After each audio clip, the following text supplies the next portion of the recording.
El tema antropológico desde la filosofía.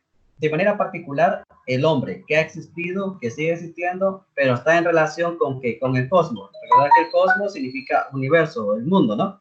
Y vamos a ver un poquito acerca de la historia y la dignidad de la persona humana, que es la que entra en juego en este campo. Un poco de historia. El paso del siglo XVIII. Recordar que el siglo XVIII se le ha reconocido como el siglo de las luces, el siglo de oro. En este tiempo, donde venimos saliendo de la época medieval, el tema central era Dios en la época medieval. Salimos de esa época, entramos a la ilustración en el siglo XVIII. Ustedes pueden ver en la pantalla que hay dos, la tengo dividiendo, el siglo XVIII y siglo XIX. Siglo XVIII fue aquel boom donde empezó la del arte, la ciencia, la técnica, la música, cosa que había sido, pues, en cierta medida colocado con un margen de no era permitido para todas las personas en un montón de situaciones, ¿verdad? Porque en la época medieval quien tenía el control de todo era la iglesia, la religión, y entonces había un cierto tipo de prohibiciones. Pero al llegar al siglo XVIII, con la ilustración, con las revoluciones industriales, la revolución francesa y toda la cuestión, el tema cambia, ¿no? Todo esto va a cambiar. Entonces, en ese siglo XVIII, donde predominaba el racionalismo, especialmente de René Descartes, de Leibniz, de Kant, de Hegel, entre otros más, esa confrontación de si es la racionalidad lo importante o es la parte empírica, ese problema que se daba de que el conocimiento se obtiene de la razón, ya nacemos con las ideas, nosotros es algo innato el conocimiento, o se debe de obtener conocimiento haciendo, a través de la práctica, a través de la experiencia, a la parte empírica. Entonces, esa confrontación de razón y experiencia fue la que se suscitó de manera muy particular en el siglo XVIII. Pero cuando entramos al siglo XIX, aquí ya con la muerte de Hegel, aquí la situación ya cambia. Aquí se va a enfocar de manera particular en el problema del valor, la existencia del humano, del ser humano. Se pone entredicho, entre signos de interrogación, la razón, como vemos en el siglo XVIII, que predominaba la razón. Ahora, en el siglo XIX, se pone en tela de juicio ese tipo de razón, pero ¿desde qué punto de vista se puede ver la razón? En este caso, desde el vitalismo. Entran aquí muy particularmente algunos filósofos como Henry Bergson, Wilhelm Dilthey, Friedrich Nietzsche, entre muchos otros más, que van a analizar el tema del ser humano. Así a grosso modo, Henry Bergson. Pues, ¿qué fue lo que hizo este Henry Bergson? Ahí pueden ver la fotografía de para que lo vayan conociendo también a este señor. Él se enfoca en el conocimiento, pero de una manera crítica va a enlazar el tema de la razón y va a decir que por qué se va a enfocar solamente en la razón, ya que la razón misma era incapaz de explicar el curso dinámico de la realidad. Es decir, que se miraba o se interpretaba muy particularmente solo teórico, la razón desde la parte académica, de la parte del conocimiento, pero no aterrizaba a la realidad, no enfocaba a la realidad, o sea que eso era teoría. Y dice, él cuestiona de que si solo la razón misma en sí no muestra la riqueza del mundo, solamente se puede llegar a ella, dice, a la realidad o a conocer el mundo tal como es por medio de la intuición, es decir, por medio del uso de los sentidos. Podemos decir que en cierta medida está, pues, enfocándose en la parte de la experiencia, que así como se puede llegar a conocer la realidad como tal. Henry Bergson hace ese tipo de cuestionamiento saliendo de la época moderna, y ahora como que cuestiona esta cuestión. La razón, dice, es más teoría, y para poder llegar a la realidad se necesita practicarla, es decir, hacer una intuición por el uso de la razón. En cuanto a Wilhelm Dilthey, tenemos de que él intenta explicar la vida humana. Como es un vitalismo, es la vida, y él trata de explicar cómo es el ser humano, cómo ha cambiado, cómo se ha suscitado, porque el pensamiento de la época antigua a la época medieval, a la época moderna y a la época contemporánea, nada que ver. Es decir, hay muchos cambios que se han dado en el pensamiento y el comportamiento del ser humano. Entonces él dice que el hombre ha tenido una serie de cambios a través de la historia. Hay cambios donde se han participado de manera individual, pero también a nivel social, y cada una de estas épocas ha tenido sus propias particularidades. La forma de existir no es la misma, el comportamiento es diferente. Por eso dice que él va a ver que la historia determina el valor y va a determinar los ideales y los fines. Es decir, que la historia misma es la que nos va a definir qué tipo de valores son los que se practican. ¿Por qué? Hago una pregunta. Los valores como tal siempre han existido. La mayoría me podría decir que sí, que siempre han existido. Ahora, la interrogante y la cuestión aquí es, ¿siempre han sido los mismos valores? ¿Siempre han sido los mismos valores que se practicaron antiguamente con los que se practican el día de hoy? Para dar respuesta a eso, yo le hago una pregunta. El pensamiento del hombre de la época del siglo XVII, supongamos, de la época moderna, ¿creen que ese pensamiento sigue siendo el mismo en el siglo XXI? Obviamente vamos a decir que no. Entonces, si el hombre evoluciona, si el hombre cambia, por lo tanto, en lo que cree, en donde ampara su estado de vida o su estilo de vida, va a cambiar también. Los valores están en función a las épocas, están en función a las personas. Y como el hombre cambia, por lo tanto, los valores cambian. Eso quiere decir que no han sido los mismos valores que se han manejado antiguamente con los que manejamos el día de hoy. Por orden de prioridades no es lo mismo. Inclusive, eso lo ponen a pensar. La prioridad que usted tenía cuando estaba en una edad de 8, 9 años, ¿es la misma prioridad que el día de hoy? No, cambia. Por lo tanto, esos valores que usted practicaba y que practicaba cuando era niño ya no son los mismos de ahora. Es decir, la prioridad que usted tiene el día de hoy no es la misma. Inclusive, si nosotros vemos cierto tipo de valores que tenemos como latinoamericanos, no hacen la misma que los valores que practican, por ejemplo, en Europa. Es muy diferente, porque las realidades culturales son diferentes. Por lo tanto, la cultura cambia, la historia cambia, el hombre cambia, los valores cambian, los ideales van a ser diferentes, los fines van a ser distintos. Eso es lo que estaba promoviendo de manera muy particular Dilthey. Ahora, otro gran señor, Ortega y Gasset. Ortega y Gasset, lo pueden ver ustedes en la pantalla, dice que la razón es poco eficiente. Le dije interesante esto, es una crítica a la razón de esa época de la ilustración del siglo de oro, siglo XVIII. Es poco eficiente. No dice que no sea totalmente bueno, no, es poco eficiente, para no colocar otras palabras que no son. ¿Pero en qué sentido? En cuestión de los temas históricos, en cuestión de la historia del ser humano. Dice que poco se sabe de la realidad, que es cambiante y que es temporal de la vida humana. Y hay que buscar la razón por la cual se puede llegar a la realidad.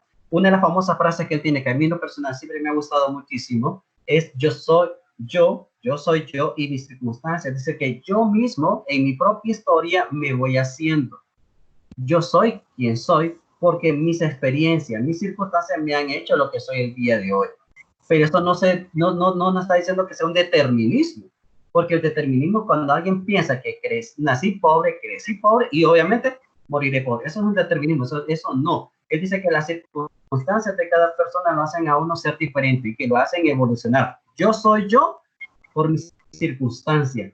Es decir, solo póngase a pensar, muchos de ustedes, muchos de nosotros, incluyéndome también, no tuviéramos la educación que tenemos el día de hoy, no tendríamos el conocimiento que tenemos el día de hoy si, por ejemplo, hubiésemos tenido otras oportunidades, hubiésemos tenido otro tipo de educación. Entonces, las circunstancias que nos han hecho a nosotros, las experiencias que hemos tenido, el ambiente donde hemos crecido, nos han hecho lo que somos nosotros el día de hoy. Pero eso no significa que estos somos todos, sino de que podemos cambiar. Es decir, lo que soy hoy podría ser diferente. Claro, las circunstancias de uno, según Ortega y Gasset, nos hacen ser lo que nosotros somos, pero podemos cambiar nuestra historia también. Otro gran señor, que ya algunos de ustedes ya lo habían mencionado la vez pasada cuando se hizo el trabajo del periódico Friedrich Nietzsche. Friedrich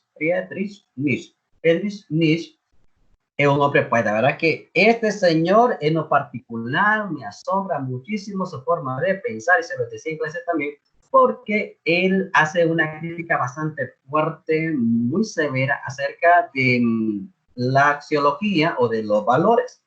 Él, pues, es un destacado exponente contemporáneo con una filosofía, ahí lo miran ustedes en cuadrito rojo, que dice Levens Philosophy.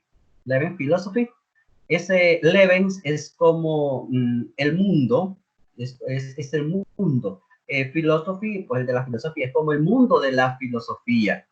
Él hace una interpretación bastante interesante, pero bastante fuerte también acerca de el mundo de la filosofía, cómo se interpreta la filosofía de una manera común, corriente, diaria.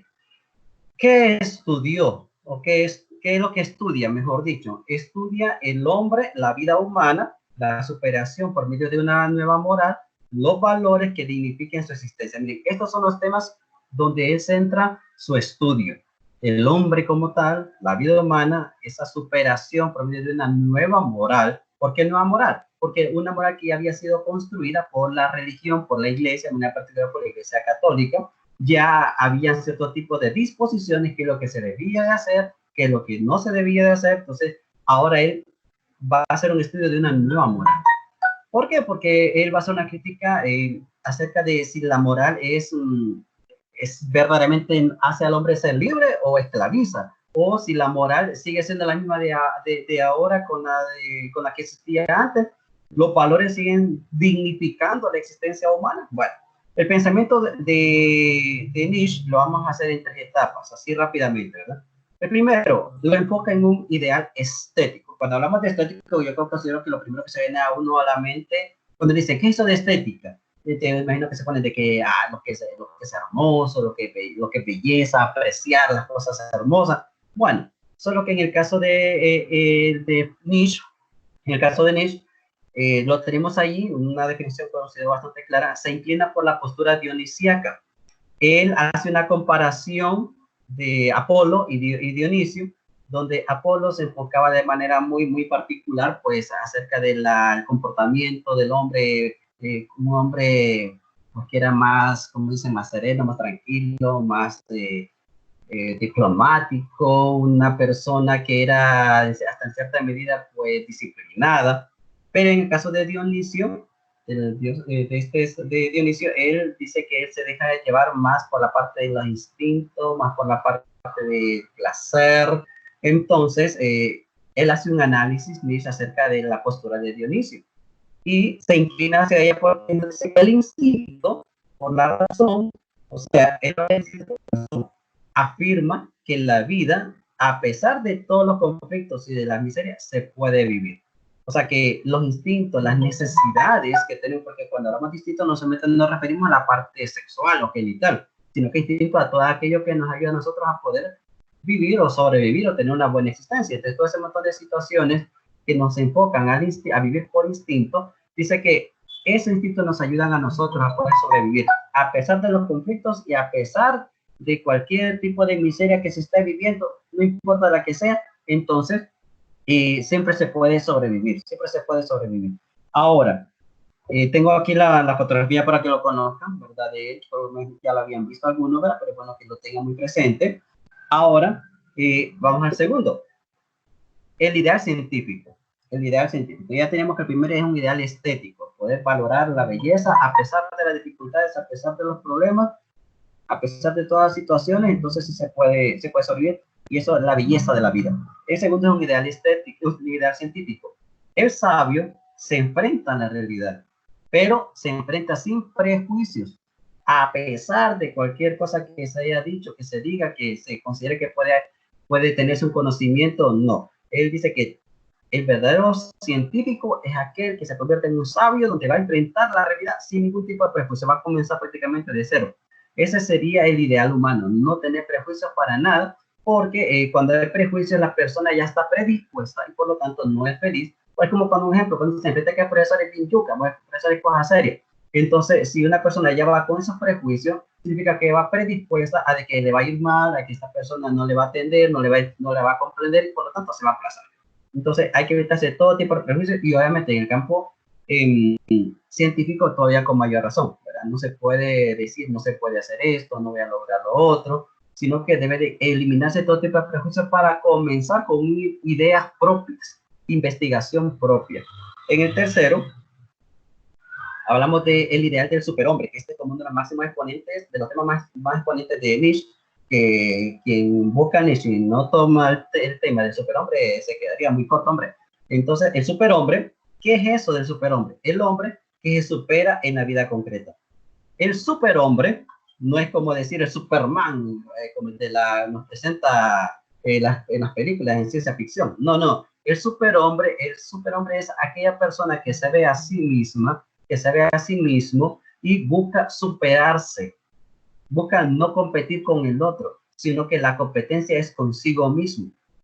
ese ideal del superhombre es renunciar a Dios. ¿Para qué? O él habla de renunciar a Dios. Él es uno de los primeros filósofos, podemos decir así, que habla de la muerte de Dios. No muerte ontológica. Onto, recuerden que es ser. Es decir, no es que Dios de una manera existencial, como quien vemos a un ser humano, a un hombre común y corriente, muere, sino que el concepto, la concepción de Dios dice que él habla de que Dios ha muerto. ¿Pero por qué ha muerto? Porque el mismo hombre que ha creído en él se ha encargado de matarlo. Es decir, la justificación de aquella cuestión de que Dios existe, pero ¿cómo hace visible una persona creyente que Dios existe si se supone que al existir aquel en quien cree, le da cierto tipo de parámetros de comportamiento? Entonces, obviamente, si la persona no manifiesta públicamente con sus hechos, con sus pensamientos, con su hablar, con su actuar, con todo, que Dios existe, entonces, ¿cómo es posible que alguien actúe de cierta manera siguiendo a alguien que no obedece? Por lo tanto, si yo no obedezco a alguien, es porque sencillamente no existe. Por lo mismo, entonces los responsables no es que sí existan ateos y que van a matar la muerte, van a provocar la muerte de Dios. Es el mismo creyente que se ha encargado de hacer eso. Porque no obedece, se supone que si yo amo a alguien, estoy afín a él. Pero si yo no obedezco, yo digo una cosa, pero hago totalmente otra, entonces ¿por qué no lo hago? Se supone que mientras yo más amo, más obedezco. Pero poco amo, poco obedezco. No obedezco porque no amo. Y si no amo, porque no creo. No soy fiel. Y si no soy fiel, voy a ser fiel en aquel a quien yo creo, en quien yo sigo. Entonces, por eso él hace un análisis bastante interesante acerca de la concepción de la renuncia a Dios, porque dice que para la renuncia a Dios para glorificarse en la vida terrena, limitada y temporal, la única que es posible, la única que conocemos, lo único que conocemos, dice Nietzsche, es este mundo, esta realidad, es algo temporal. Ahora bien, hay un texto muy bueno que yo se lo recomiendo que lo puedan buscar, es muy delgado, muy pequeño y bastante interesante, es como en una película. Se llama Así habló Zaratustra.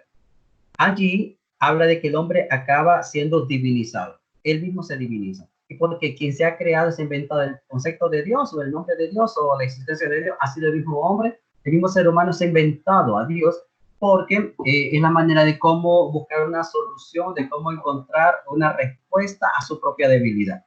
Entonces, si algo pasa es porque es voluntad de Dios. Si algo no sucedió es porque es voluntad de Dios. Entonces, si yo no supero eso es porque Dios me lo permitió. Entonces, como que según la concepción de él, es que todo se le echa la culpa a Dios. Entonces, y es una manera de cómo el ser humano lo que hace es esquivar su propia responsabilidad. Es un hombre débil y lo que debe de hacer sencillamente es superarse a sí mismo. Solamente haciendo eso es como la persona puede hacer de sí algo grande. Por eso, ahora, miren qué interesante. Nació en una familia pietista, es decir, que su doctrina era una piedad tremenda. O sea, él asistía a una iglesia evangélica protestante y fue educado ahí, inclusive, él era tan recto este Nietzsche desde pequeño, que ahí le apodaron el pequeño pastorcito, o el pastorcito. Entonces, porque él era así intachable, o aquella piedad tan rigurosa de las normas. Inclusive fue educado en instituciones protestantes también, donde él creció con toda su rigurosidad. Pero a medida, dice la historia, que fue creciendo, ese tipo de práctica de leyes, de normas y toda la cuestión que la religión le practicaba o le exigía, como que él le perdió verdaderamente el sentido a eso de la creencia de que si era Dios o era el hombre. O sea, tantas leyes, tantas normas y tanta moralidad exigente que se convirtió en una opresión prácticamente. Entonces, él termina renunciando. Él estudiaba, ¿verdad?, para ser pastor. Sin embargo, al mismo tiempo, él también se matriculó para estudiar filología, que es el estudio de las lenguas maternas, ¿no? Aquellas lenguas naturales, antiguas. Y él al final, a la hora de la hora, pues él decidió retirarse de la teología, todo esto, y se quedó solamente estudiando filología. Y a partir de ahí, él empieza y dice, renuncio totalmente a Dios, renuncia totalmente a Dios. Y él pone en tela de juicio los valores, dice que los valores en sí están o no están, no están, porque nosotros mismos nos hemos inventado esas cuestiones de valores, pero es para prácticamente, si vean ustedes los valores valores es, si nos dicen decir la verdad, prácticamente le están diciendo no mienta. Entonces, si le dicen sea honrado, le están diciendo no robe. O sea que está un valor, un antivalor. Y el hecho de ver esa realidad de los valores, como que en cierta medida lo enfoca a la moral, a una práctica moral. Y la moral se enfoca muy particularmente a todo tipo de prohibiciones. Una moral es no haga esto, no robe, no mate, no haga lo otro, ¿okay? O sea, es una serie de prohibiciones. Y dice que ese montón de prohibiciones no hacen que el hombre sea feliz. No hacen que el hombre sea feliz. Entonces, no se trata tampoco que hubiera a rienda suelta. No, porque recuerden que él anda buscando el superhombre, que el hombre se supere a sí mismo. Interesante también es de que dice que él admira a los santos de la Iglesia Católica. Que su vida sea santa o porque se les haya canonizado, ¿verdad?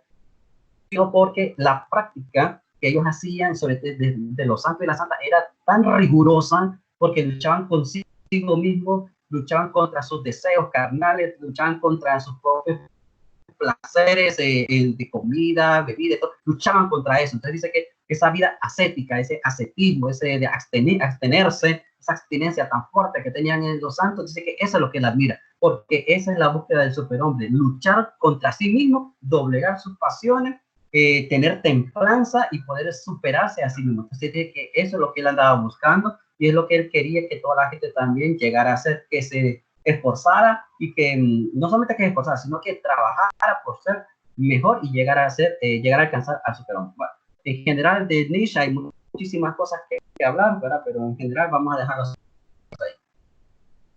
ahí. Ahora, ya pasando a la parte histórica de algunos filósofos, entramos ya al nacimiento de la axiología. Axiología, recuerden que axiología es la ciencia que estudia los valores, y eso es bueno que se la aprendan de memoria para la vida por cultura general, y los de pedagogía, sobre todo porque cuando estamos en ética les voy a volver a preguntar eso. Así que axiología, ciencia que estudia los valores. Una pregunta que hice aquí: ¿ha existido una desvalorización de lo real, de la realidad, en el pensamiento moderno, en el pensamiento actual, podríamos decir? Ayer discutíamos eso con en la clase de ética y teníamos un debate, y en un debate una de las estudiantes le hacía la pregunta a la otra: ¿los valores siguen existiendo el día de hoy? Y va en relación a esta pregunta: ¿ha existido una desvalorización de lo real? Ya no se valora tanto que está alrededor nuestro. El pensamiento moderno se ha metido en otro rollo que lastimosamente los valores ya no son tan practicados como antes. En esa línea va la pregunta. La respuesta es sí, sí ha existido una desvalorización de lo real. Tenemos el caso desde la época moderna con Descartes. Él se enfocaba muy particularmente en el ser, esa realidad ontológica, el ser.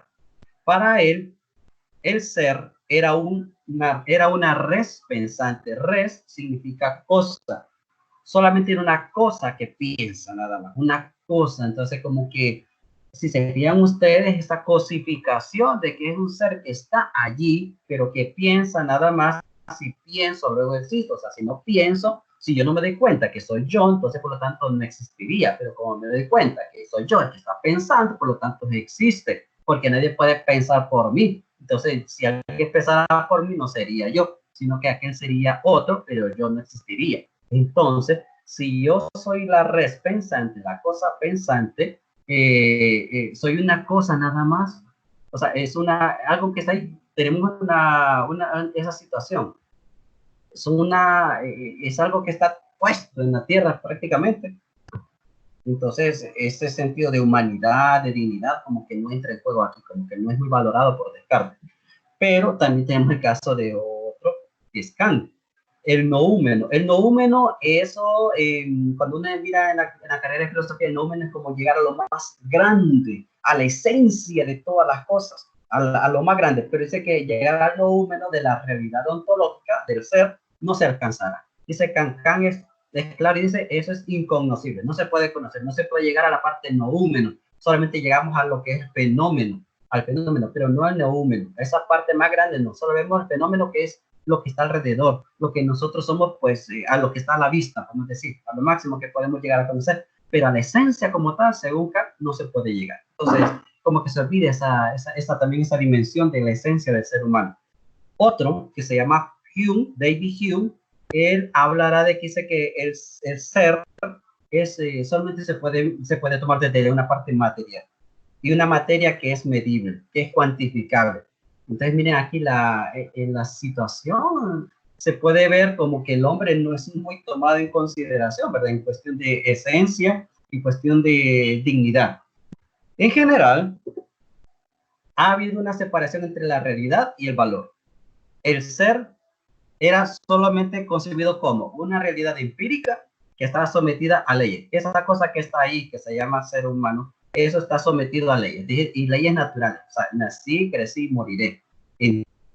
Entonces, habría que ver hasta qué punto se da eso.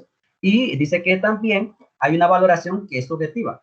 Es una proyección subjetiva. La valoración depende de cada sujeto. Y no sé si recuerden algunos cuando vimos el periódico filosófico, también hablaban acerca de eso, de que el sujeto es el que le da el valor a las cosas. Bueno, también que la situación generó un estudio acerca de los valores. O sea, toda esta problemática de esa separación de la razón con la parte empírica, que si se entendía la realidad o no se comprendía la realidad, todo eso generó obligatoriamente un nuevo estudio.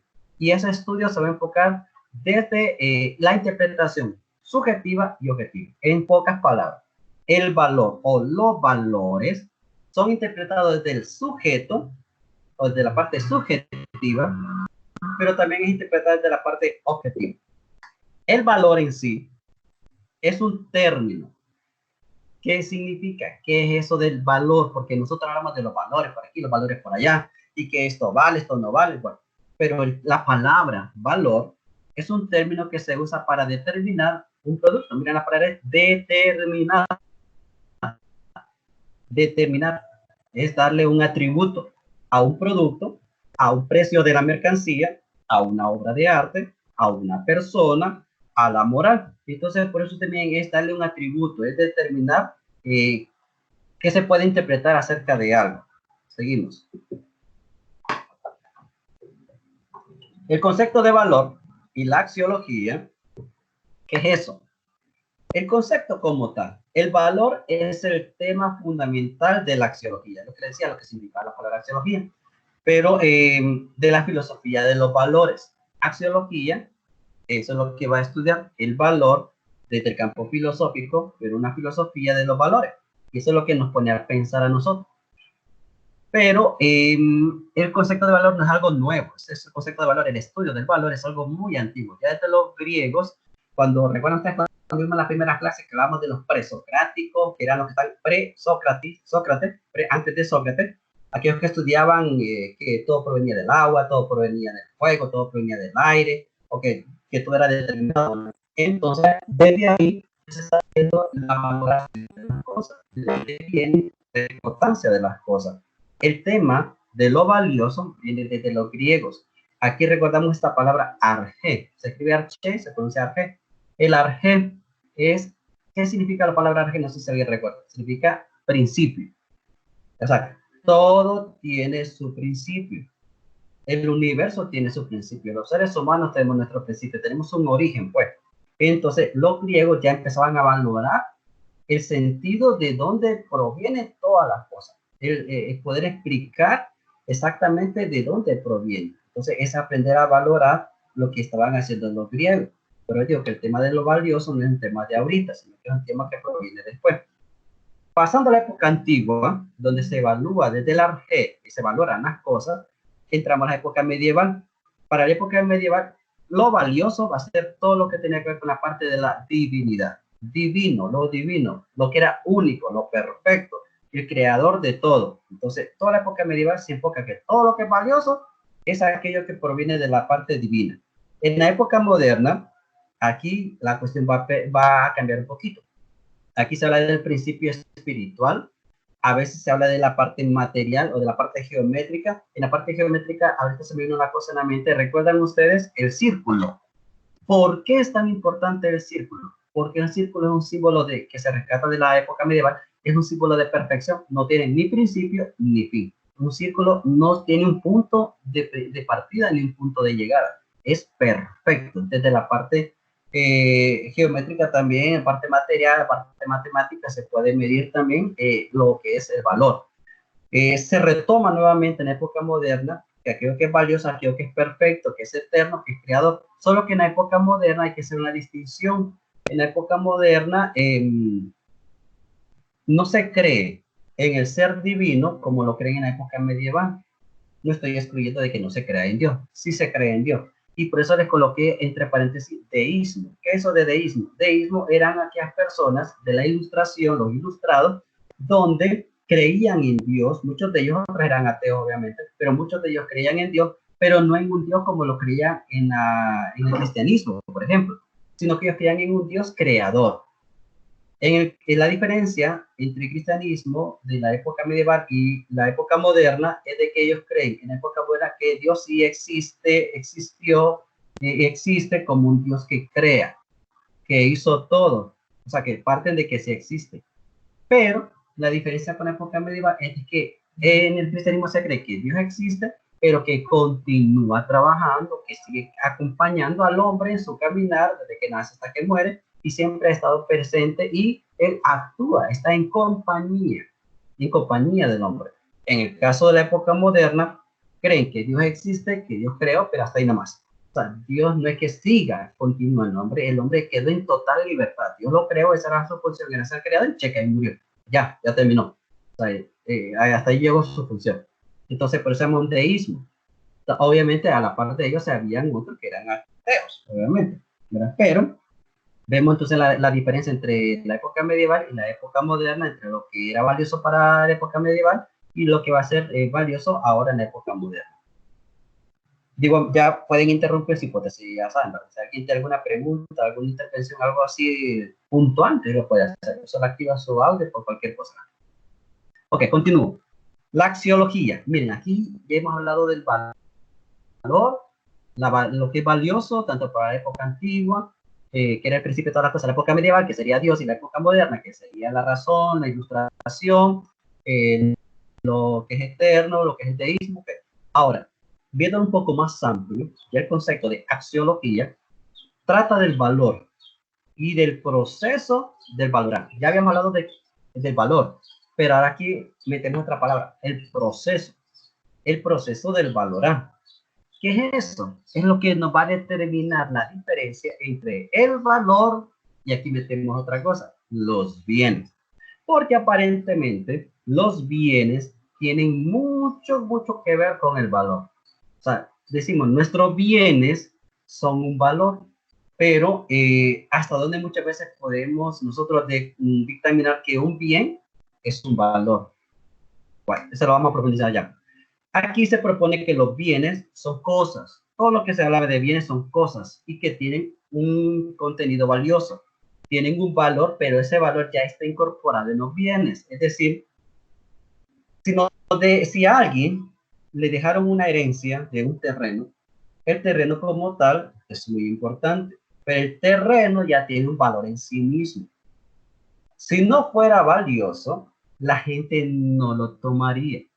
Si alguien dice, fíjate que te voy a regalar, qué sé yo, un televisor de 70 pulgadas. Ok, póngame un televisor de 70 pulgadas, te lo voy a regalar. Si la persona le dicen, tengo el televisor de 70 pulgadas, pero también tengo una provisión, tengo provisión para 5 meses. ¿Cuál quieres? ¿Qué quiere? La persona que tal vez va a decidir entrar en una encrucijada, o el televisor o la comida. ¿De qué dependerá la elección? Depende del valor que tenga las cosas. Depende del valor o del atributo que le da el ser humano, o que le da en este caso a la persona que le van a dar aquí el regalo. Depende de lo que piense, de cómo considere de que es el valor para sí mismo. Aquel bien que le están obsequiando ya tiene un valor. ¿Por qué digo que ya tiene valor? Porque si las dos cosas no fueran importantes, si las dos cosas no tuvieran un valor, la persona no aceptaría ninguna de las dos, o aceptaría una y rechazaría la otra. Pero si los dos tienen un valor por sí mismos, si el televisor tiene un valor por sí mismo, y no me refiero solamente a la parte económica, sino por la función que da y todo lo que conlleva. Y si la provisión que le van a dar en 5 meses tiene un valor por sí mismo también. ¿Por qué cuesta muchas veces decidir en la vida? Porque las opciones que tenemos enfrente de nosotros ya tienen un valor en sí mismo. Por eso es que a veces cuesta decidir qué es lo que va a tomar y qué es lo que va a rechazar. Entonces ahí uno ya como que dice, bueno, entonces el bien ya tiene un valor incorporado. Ahora vamos a ver el problema. Bueno, más que todo dificultades. Las dificultades están derivadas de la definición axiológica. ¿Cuáles son las dificultades que tiene la axiología para poder definir la axiología? O sea, ¿a qué se le va a decir que tiene valor y a qué se le va a decir que no tiene valor? Pues hay unas preguntas que se deben de contestar. Para dar respuesta a esas dificultades derivadas de la definición axiológica, se debe dar respuesta a estas preguntas. En primer lugar, ¿cuál es la naturaleza? ¿De dónde procede el bien? ¿De dónde procede el valor? Es decir, ¿qué nos han enseñado a nosotros que es un valor? ¿Qué pensamos nosotros que es un valor? ¿Cuál es nuestra concepción? Esa propiedad o ese bien es una cualidad, una relación. O sea, es una cualidad propia que tiene. Voy a poner un ejemplo, una planta. Usted va por la calle o va por, qué sé yo, una aldea, una comunidad. Usted va caminando, ¿no? Tranquilo, checa, va viendo toda la naturaleza, muy bien. Y en eso usted mira un montón de plantas que están alrededor, qué bonitas, sí, checa, no, pasó. Y posteriormente llegó más adelante y cuando llegó a la casa vino y lo picó un insecto. Lo picó un insecto venenoso. Y le dicen, mire, esto se puede curar, esto se puede eliminar, esta enfermedad, se puede eliminar con una planta, que es así, así, así, así. Ah, y te dice, y está en la orilla de la calle. Ah, que no me acuerdo. Sí, pero es así, así. Entonces, mira, van a ir a buscar la planta. Se van a buscar la planta, la encuentran y la traen. Pregunto, esa planta, antes de que lo picara el insecto a esta persona, ¿qué valor tenía esa planta? Ya quien sabe lo que puede responder. Entonces, si antes de que el insecto lo picara, esa planta era como algo común y ordinario. ¿Esa cualidad que tiene la planta es propia o esa cualidad que tiene la planta está en función de lo que puede hacer? Es la relación que tiene de esa planta en relación con la enfermedad. Ahí es donde tenemos que aprender a distinguir las propiedades o por la cualidad que tiene o por lo que hace, por la función. ¿A qué le decimos nosotros que por qué las cosas son valiosas? ¿Por lo que son o por lo que pueden hacer? Miren qué interesante, pregunta tan interesante.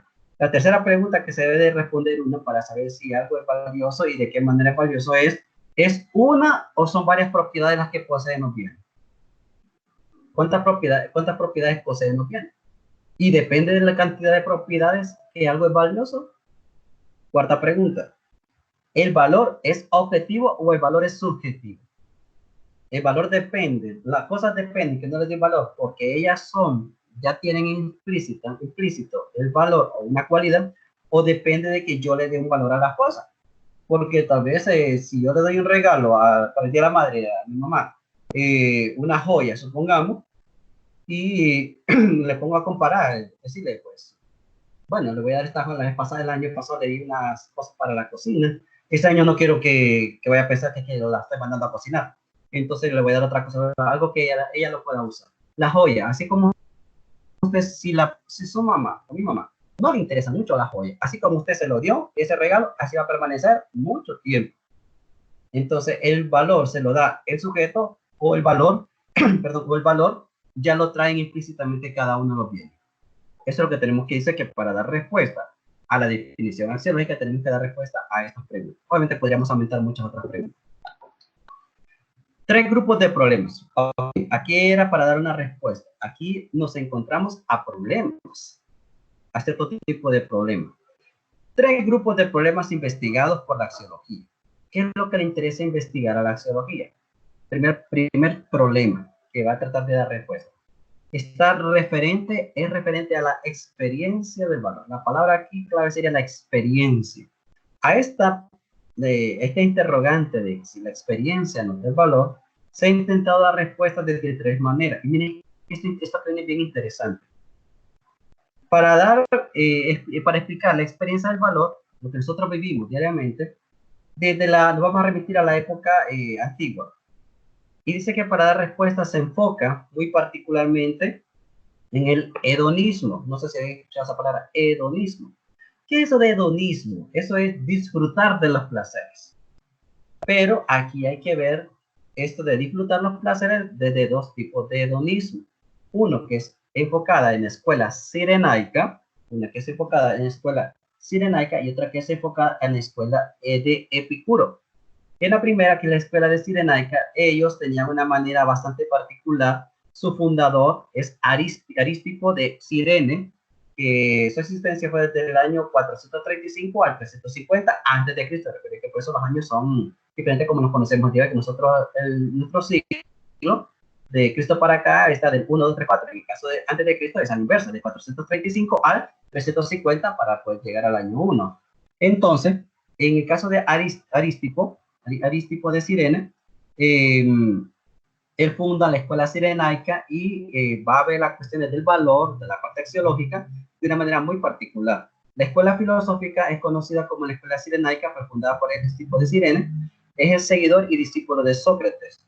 En el caso de él, vamos nosotros a identificar que ellos se reunían en un lugar que le llamaban el jardín, no porque tal vez fuera el jardín, un hermoso jardín, pero era un lugar donde se reunían, ¿verdad? Era de área verde, y entonces él se reunía con cierto tipo de personas que en ese momento tal vez no eran muy bien vistas, como mujeres, prostitutas, esclavos, etcétera. Entonces ellos le daban así para que me cumplieran a rienda suelta placer. Así. Entonces la escuela siriana que decía que todo lo que era valioso era aquello que nos daba placer. Todo aquello que tiene un valor es porque nos da un placer. Y de medida que nosotros deleitamos ese placer, entonces nosotros somos felices. Porque el objetivo fundamental era llegar a la felicidad. Y para llegar a la felicidad era complaciendo los placeres que se tenían. Pero es como dije, un poquito radical, ¿no? En la cuestión de la escuela cirenaica con Arístipo. En la segunda escuela de Epicuro, que también dice que se busca el placer para llegar a la felicidad por medio del placer, solo que en este caso la felicidad se va a buscar de una manera racional. El placer se busca de una manera racional, no tal vez como lo hacía Arístipo, pero aquí un poquito, pues, que se iba totalmente a la rienda suelta. Y en el caso de Epicuro, dice que sí, es necesario llegar al placer, buscar el placer, pero de manera racional. Es decir, desde el intelecto. Yo busco un placer y voy a vivir y disfrutar el placer siempre y cuando no me cause dolor. No me cause ningún tipo de dolor. Eso es lo que está tratando de buscar Epicuro. Eliminar todo tipo de dolor. Y por eso él propone lo que tiene usted entre paréntesis, la ataraxia, que es la tranquilidad. Es la tranquilidad. Es decir, usted busque los placeres, regocíjese en el placer, pero que ese placer no le provoque dolor. Porque si le provoca dolor, entonces eso no es un verdadero placer. Esa es una tortura. Eso ya estaría fuera de los parámetros del pensamiento de Epicuro. Hay que buscar la ataraxia, la tranquilidad, relájese, tranquilo. Eso es lo que tenía que buscar, es una paz interior. Eso es lo que tenía que buscar. También se ha intentado dar respuestas desde el voluntarismo, no solamente del hedonismo, con Epicuro y con Epicuro y de Arístipo, sino también desde el voluntarismo. Eso es cumplir un deseo. Desde el momento que usted cumple un deseo, entonces usted también estaría dando una respuesta a lo que es el valor. Cada vez que yo cumplo un deseo es porque estoy buscando algo. Y ese algo tiene que ser valioso para mí o importante. También desde el pragmatismo. Esto es cuando se determina el logro de los intereses personales. En la práctica es determinar qué es lo que yo quiero, qué es lo que yo busco, por qué busco eso. Si algo no es valioso para mí, ¿para qué lo voy a buscar? Lógico. Si yo intento hacer algo porque para mí tiene un valor. ¿Usted por qué sé que está estudiando? Porque para usted esto no solamente es una tortura, no solamente de que tiene que estar aguantado alguien escuchando por internet, sino de que sencillamente es porque usted está buscando algo para su vida. Es valioso para usted. Entonces, vemos de que a partir de estos tres tipos de respuestas es como se puede entonces se puede dar una respuesta a los problemas que anda investigando la axiología. Te repito, el hedonismo es el primero, el voluntarismo y el pragmatismo. Esos son los tres aspectos. Ahora, segundo problema, porque el primero que nosotros también era referente a la experiencia de valor, la experiencia. Ya pasamos la experiencia, ahora vamos a los tipos de verdad. Es el segundo problema que va a tratar de dar respuesta a la axiología. Los tipos de verdad. Porque aquí sí nos metimos un rollo. Porque en los tipos de verdad, vamos a encontrar dos cuestiones: los valores intrínsecos y los valores instrumentales. Los valores intrínsecos es aquello que nos lleva hacia, hemos dicho, es llegar al fin, llegar al fin. Esos solamente son apreciados por sí mismos. Es aquello que nosotros le podemos denominar como verdadero. Es el bien moral, es llegar a la santidad, es decir, es el fin. Es tener el propósito de esto, de llegar a alcanzar ciertas circunstancias, cierta situación. Esos son los valores intrínsecos, son muy personales porque se propone llegar a un fin. Pero están los valores instrumentales. Ya el instrumento, ¿para qué se pone este instrumento? Para escuchar algo, porque nos va a servir para obtener algo, es para llegar al fin. Esto es un medio. Primero, valores intrínsecos es el fin, y los valores instrumentales son los medios para llegar al fin. Ahora, esos valores instrumentales nos llevan hacia un fin, pero esos pueden ser, ¿qué tipo de instrumentos? Pueden ser los bienes económicos, o pueden ser algún suceso natural. Pero les puse yo a ustedes a la par una imagen que es de donde han entrado las personas, como se ha querido. Entonces, esa situación natural, algo común, verdaderamente a usted le estremece y le hace llegar a ser, qué sé yo. Por ejemplo, si le dijera a una persona antes de morir, yo quiero que usted me prometa que al morir yo usted va a cuidar al resto de la familia, o va a proponer cambiar de vida, dejar esto, dejar lo otro. Entonces, la muerte fue un medio para llegar al fin. ¿Cuál era el fin? Pues cambiar la vida, pues cuidar a la persona que están más cercanos. Entonces dije que eso fue un medio, un medio. Vemos entonces aquí dos cosas importantes: los tipos de verdad. Aquello, la verdad de verdad o de valores, la verdad que nos lleva a un valor, pero esos valores desde lo que nosotros somos, o por medio de algo que nos va a ayudar a nosotros para poder llegar a algo. Ahora bien, cuando ya pasamos de los tipos de verdad a los tipos de valores, ¿verdad? Ahora vamos a ver los criterios del valor. El criterio dependerá de la opinión individual, pero también va a depender del consenso social. Es decir, algo será valioso por mi propia opinión. Yo puedo decir, esa persona increíble, la admiro muchísimo como es. A nivel general, a nivel de consenso social, van a decir, esta cultura es excelente, como tiene sus raíces bien cimentadas. Entonces, los criterios van a depender, uno, tanto del sujeto, como también pueden depender o dependen también de lo que piense o de lo que se ha construido en una comunidad. Por lo tanto, el valor entonces se va a medir desde esas dos direcciones. Ahora, decide. Hay que aprender a decidir, porque la opinión individual depende mucho de lo que nos dice la sociedad, y la sociedad depende mucho de lo que va a opinar cada una de las personas. Es algo, se ve ustedes como que no está totalmente separado, sino que hay una correlación en lo que sigue. Ahora entramos a la cuestión de los valores morales. Y miren que esto ya estamos ya avanzando bastante en el tema. Los valores morales. ¿Qué es eso de los valores morales? Porque esto es una de las críticas que hacía Nietzsche, bastante fuerte, de los valores morales. Y entonces se pregunta uno, ¿verdad? ¿Qué es eso de valores morales? ¿Qué es eso? ¿Cómo se puede entender en el siglo XXI esa concepción de los valores morales? Tenemos esta pequeña definición. Son los que hacen a alguien como bueno, puro y humano. No están fuera de los individuos. Los valores son internos. Los valores morales son internos. En esto hay que aprender a distinguir entre la ética y la moral, porque la ética es de carácter universal y la moral es cuestión más individual, más al sujeto, ¿no? Que obviamente eso depende de la enseñanza, de la crianza, de la cultura donde nosotros nos hemos crecido, que van a tener gran influencia, pero que al final quienes toman las decisiones somos nosotros mismos como sujetos individuales.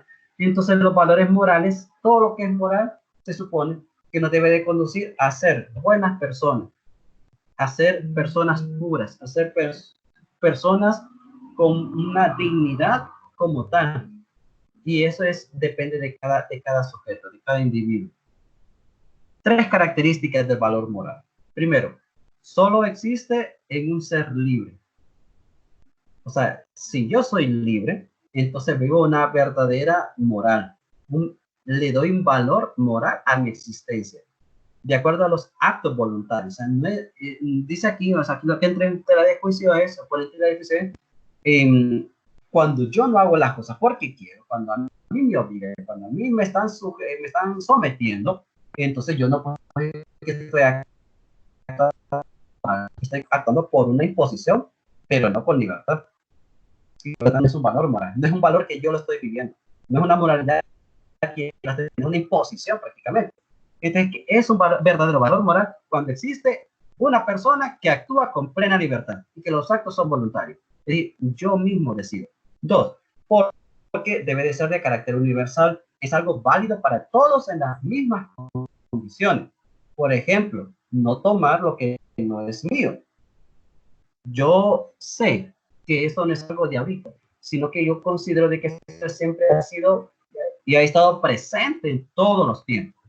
Debe de ser carácter universal, es decir, aplicable en todos los tiempos y en todos los momentos, circunstancias y con cualquier tipo de persona, no importa la creencia o cultura que tenga. Tercero, se justifica a sí mismo, es decir, el valor como tal debe de tener una razón. ¿Por qué actúo de esa manera? Debe tener una justificación. Si yo hago esto, es por tal cosa. Si yo no lo hago, es porque debe estar plenamente justificado. Entonces, cuando algo está justificado, cuando hay un verdadero argumento, se puede decir que es un verdadero valor moral el que se está practicando o el que se está viviendo. Profundicemos más en la cuestión de la moral. La conciencia moral. ¿Quiénes de los que están escuchando tienen conciencia? A ver, todos diríamos que todos. Para que la redundancia.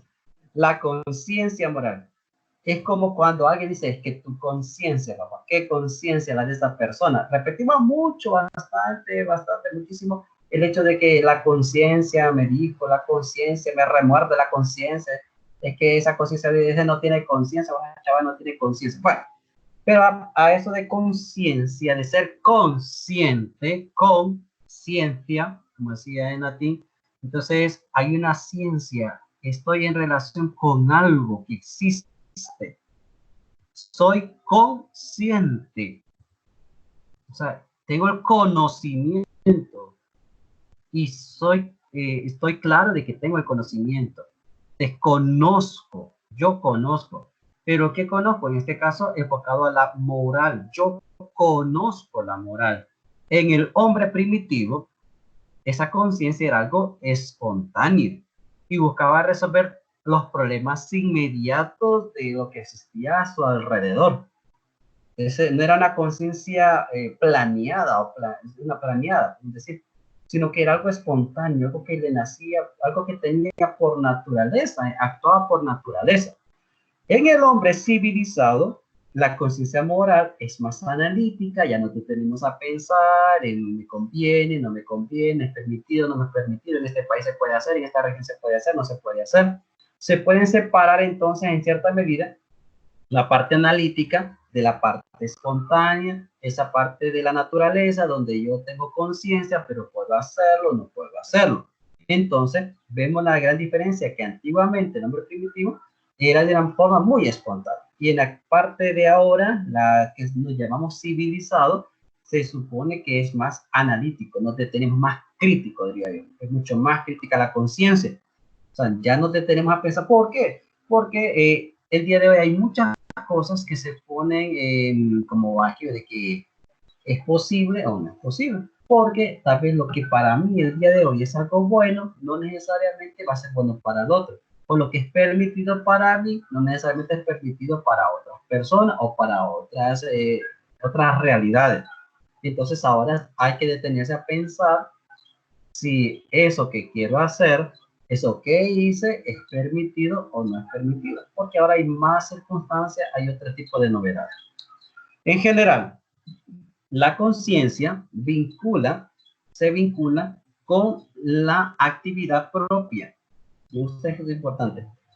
En general, la conciencia, nuestra conciencia, está unida con la actividad que hacemos diariamente y que esta conciencia es exclusiva del ser humano, porque yo no he visto a ningún animal que diga, ay, Dios mío, lo mordí, me arrepiento de haberlo mordido, era mi amo, pobrecito. Pues yo no he visto ningún animal que hasta el día de hoy tenga un remordimiento de conciencia, no sé ustedes, ¿verdad? Pero es algo exclusivo, muy propio de nosotros seres humanos, porque nos va orientando, nos va dirigiendo, qué cosas, nuestros actos, nuestra conciencia nos va diciendo algo, a veces nos hagamos los brutos, otra cosa, porque a veces nos hagamos los diapesos, otra cuestión, ¿verdad? Como decimos a los calaches, ¿verdad? Pero con sinceridad, la conciencia es una pequeña, yo le diría así, muy coloquialmente, es como aquella vocecita que te dice, no, fíjate que eso no la hagas, no la hagas, no la hagas, no vayas, no vayas, no, y siempre fuiste. Y después vienen las consecuencias, como les digo yo, todo acto humano siempre trae consecuencias. Entonces, pero antes de que hagamos las cosas, muchas veces nosotros decimos, nos ponemos a pensar, pero nosotros no lo debo de hacer, tengo ganas, pero no puedo, no debo.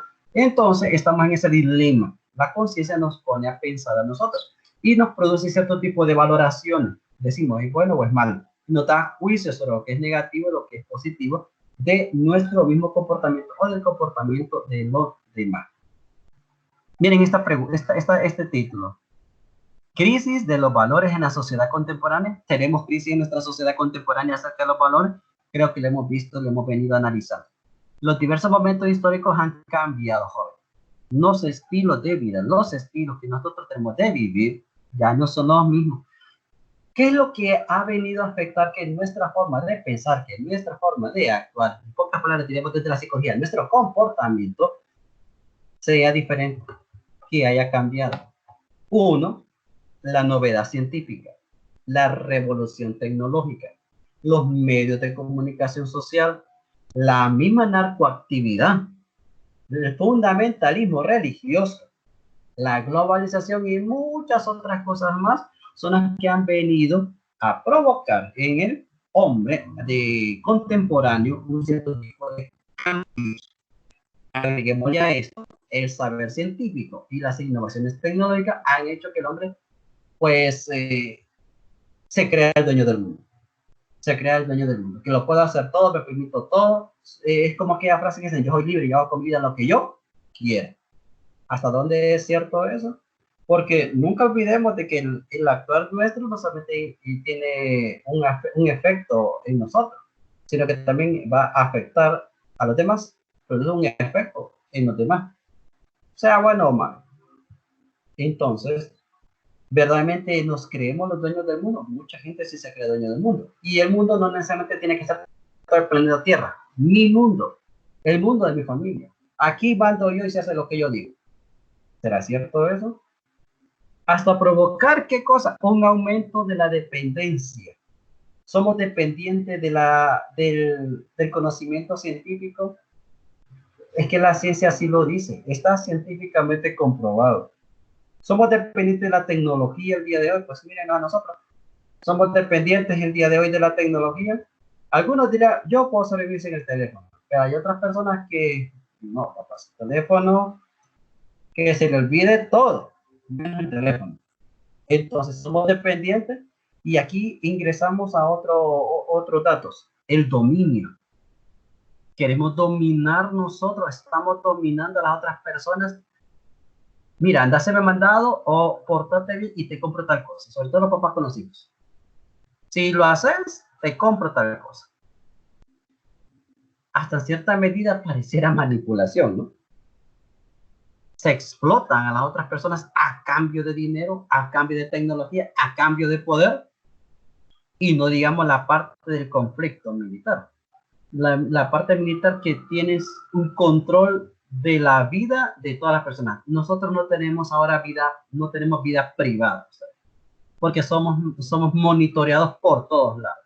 De todas partes somos monitoreados. Ya conocen dónde vivimos, dónde estamos, a dónde vamos, qué comemos, qué hicimos, cómo dormí, cómo desperté. Ya no hay vida privada. A lo mejor tal vez hubiese un poquito de vida íntima, pero de vida privada, esa vida privada, nosotros mismos nos hemos encargado de hacer público lo que era privado. Y entonces somos dependientes, dominadores, explotadores, y estamos siendo, pues el día de hoy de ese conflicto militar, somos dirigidos, haga esto, no haga lo otro. Ok, y la ley, lo que nos dice la ley es lo que se debe de cumplir. Somos monitoreados de muchas maneras. Depende del miedo que muchas veces se siembra en la persona, como uno obedece o no obedece. Y la otra que la hemos venido recalcando, los medios de comunicación han posibilidad de intercambio de valores. Mis prioridades, que son las de ahorita, no eran las de antes porque me las han inculcado muchas veces otras personas y otras culturas. Algunos, inclusive algunos valores, los hemos sustituido por otros. Hemos manipulado, o mucha gente manipula información, y eso somos bombardeados por internet. Decía un formador mío, un licenciado, lo que no está en internet no existe. Por lo menos tiene Facebook, existe. Por lo menos sabe que existe. Lo que no está en internet no existe, nos decía este formador. Y es que es cierto, miren ustedes, lo que hay en internet es lo que la gente cree. Lo que dicen en internet es lo que la gente confirma. Y se ha convertido en palabras de Dios, lo que dicen los medios de comunicación. Todo tipo de redes, lo que dicen ahí es lo verdadero. Y eso es de cuestionarlo, verdaderamente. Si nosotros estábamos tan bombardeados de información, de contenido, estamos aprendiendo a clasificar el contenido que nos está llegando. Ahí es donde está la situación. En la época medieval surgió un hombre llamado Tomás de Aquino, y ya ustedes lo deberían escuchar, no creo que sea la primera vez que lo estén oyendo. Y Tomás de Aquino nos hace una percepción tomista, o mejor dicho, se toma una percepción tomista de este señor, un santo de la Iglesia Católica. Él es un doctor, tiene la categoría de doctor. ¿Por qué? Porque su conocimiento es increíble. Miren, tiene unos tomos que yo me encontré los tomos cuando yo estuve estudiando. Óigame, eso es increíble. De esos tomos, eso, mi respeto para quien lo haga de verdad. Esto es, son un montón de tomos y son, ya se sabe cómo es de gruesos los tomos. ¿Va?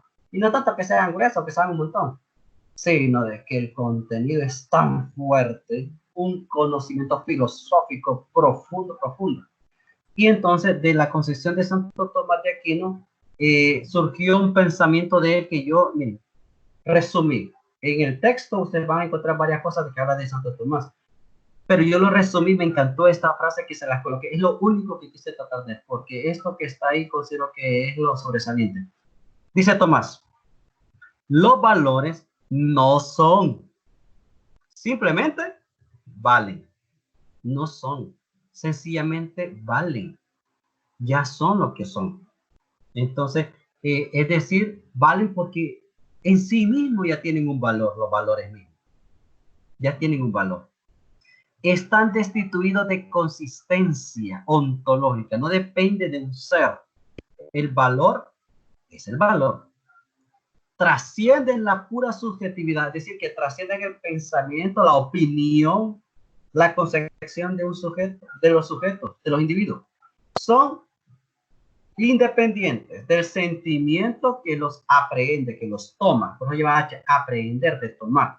Entonces, es totalmente independiente del sentimiento que los aprehende y se imponen al sujeto de un modo universal y absoluto. Miren qué interesante esta cuestión.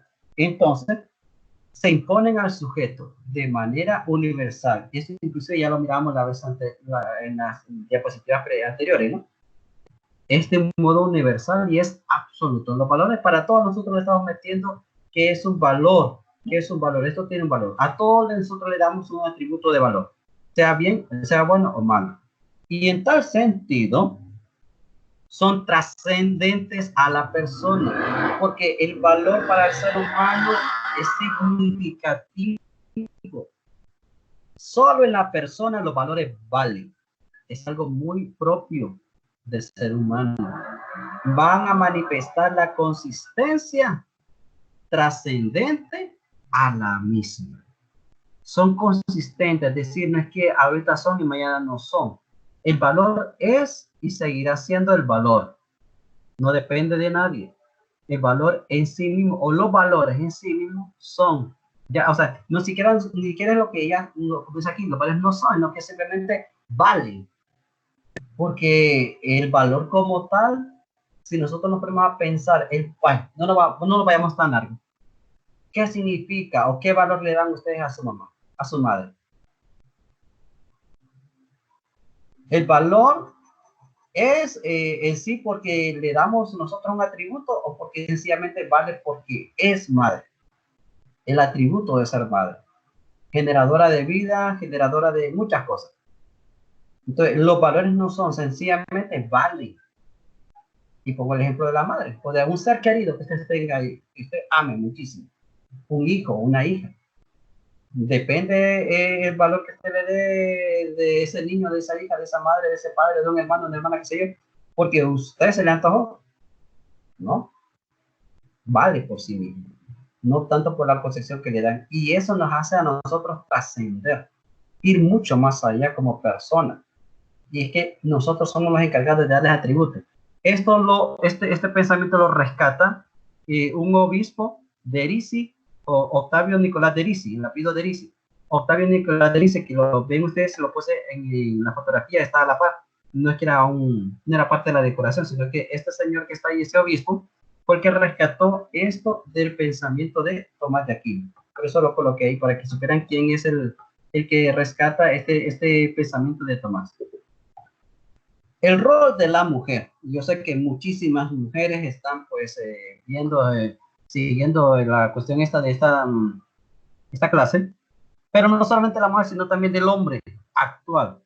¿Cuál es el rol de la mujer y cuál es el rol del hombre en el mundo? ¿Qué es lo que verdaderamente hace cada uno? Porque antes decían, el hombre va a trabajar y la mujer se queda en casa. Pero ahora hay muchos varones que se quedan en casa y muchas mujeres se van a trabajar. ¿Qué ha cambiado? Porque antes la mujer, el prototipo de mujer era para que pudiera dar hijos y cheque. Inclusive, en muchas culturas, cuando nacía varón, eso era una fiesta, y cuando nacía una mujer, bueno, es que ponían a llorar, pero tampoco era una gran fiesta, ¿verdad? Era una alegría, pero no tanto como el primogénito, como decían, ¿no? El primer hijo que era varón. Era una fiesta, era el heredero. Y cuando decían la heredera, pues bueno, hay que esperar también hacia otra. Entonces, es cuestión cultural, que es cuestión de la historia. Entonces, ¿qué ha pasado para que el día de hoy mucha gente diga, pues yo quiero tener un hijo? ¿Qué quiere? ¿Niño o varón? Pues no importa, cualquiera de las dos es importante. Cualquiera de las dos son importantes.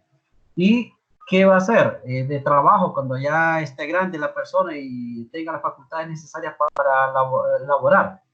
¿Y qué tipo de trabajo es para un hombre y qué tipo de trabajo es para una mujer? Encontramos el día de hoy, pues, cualquier trabajo, los dos géneros, ¿no? O los dos, tanto varones como mujeres.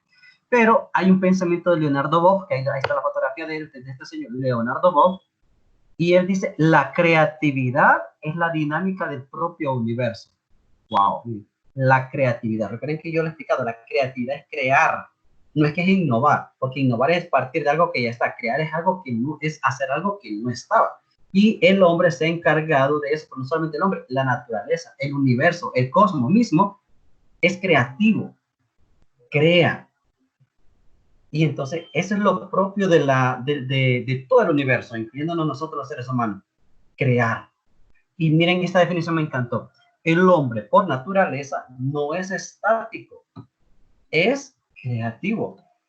Todo es fruto de la creación natural, pero también de la creación del ser humano. Todo es fruto de la creación. Si no fuéramos creativos, no hubiéramos llegado hasta aquí, nos dicen. Fíjense que él hace una comparación bastante evolutiva, bastante evolutiva. Y donde dice que estaba en una situación de una bacteria, esta bacteria pues que se movió para tal parte, sucesivamente hasta que se convirtió en un ser que andaba nadando y salió del agua y después empezó a andar en la tierra, y después de que empezó a andar en la tierra, entonces se transformó a través de los tiempos y se convirtió hasta lo que el día de hoy es un ser humano. Ok, se creó, es creativo. Si no fuéramos creativos no hubiéramos llegado hasta aquí. Así que nosotros mismos nos hemos enfocado en hacer cosas diferentes. Antes se comía la carne cruda en la época primitiva, pero ahora usted la pide cocida, la pide cocida, vida, carne, o cuestiones de que el hombre y la mujer se transforman en los siglos del tiempo.